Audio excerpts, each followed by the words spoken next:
Good morning. Welcome back to 5-Minute Advent Church. The best kind. So happy that you're here. And I'm so happy that you have spent the first 2 5-minute Advent Church services with me as well.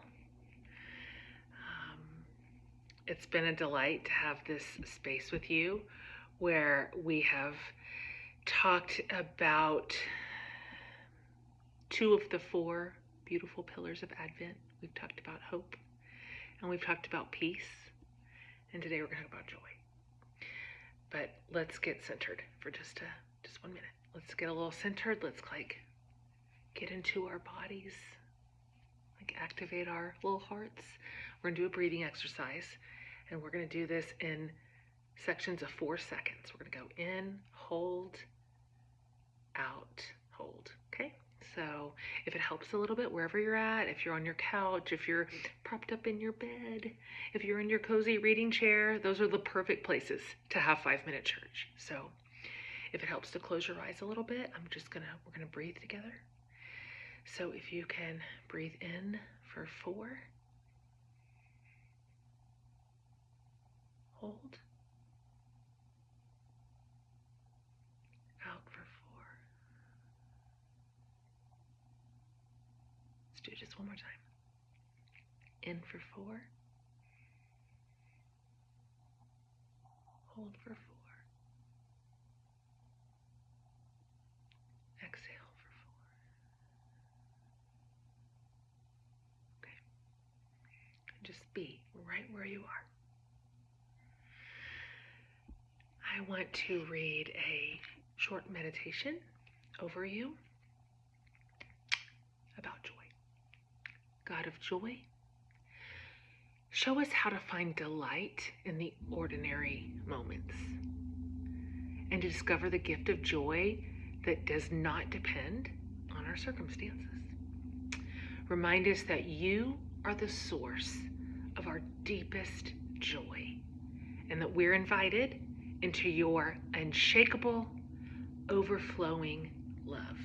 I want to read something to you out of John because to that end, we have been given something of a hack, a little bit of a trick, if you will, to activate joy in our lives no matter what. No matter what. Sometimes it's easy to find joy when literally everything's going right, when everything's on board and everybody's in place and things are in motion and the pieces of your life feel in hand. That's easy. I'm talking about the kind of joy regardless of what is off the rails or out of control or unresolved, right? That kind of joy. We have a very, very special hack to activate it. I'm going to read it to you.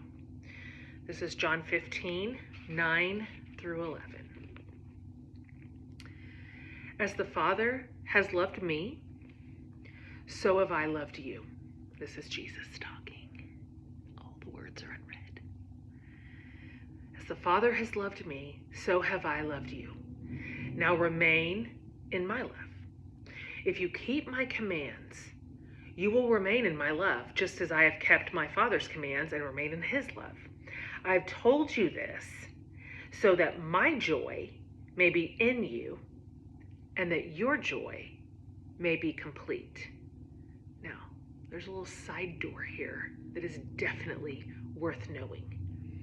When Jesus said, "If you keep my commands, you will remain in my love." Well, if you maybe grew up a little fundy, if you grew up in a kind of a rigid spiritual environment, that might sound overwhelming. Just do everything I ever said and then you'll have joy, right? But guess what? Another thing that Jesus said one time, he was like, look, there's a lot of words, all right? There's just a lot of words. So let me boil it down for you.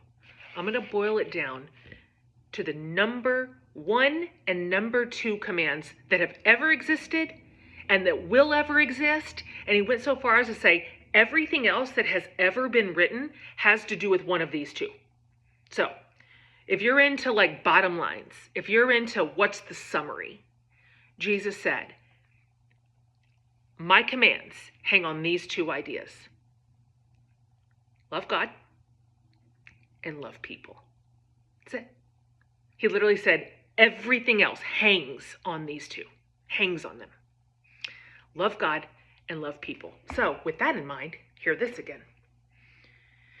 If you keep my commands, love God and love people, you will remain in my love, just as I've kept my Father's commands and remain in his. I've told you this so that my joy may be in you and that your joy may be complete. There is some magical, spiritual, sacred link between joy and love. When we love God, when we love people, joy bursts forth in our life. It's maybe the best kept secret ever.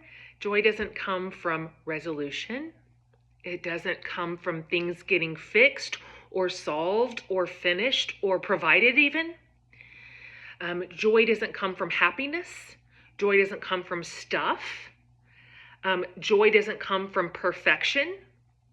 It doesn't come from getting it all right finally.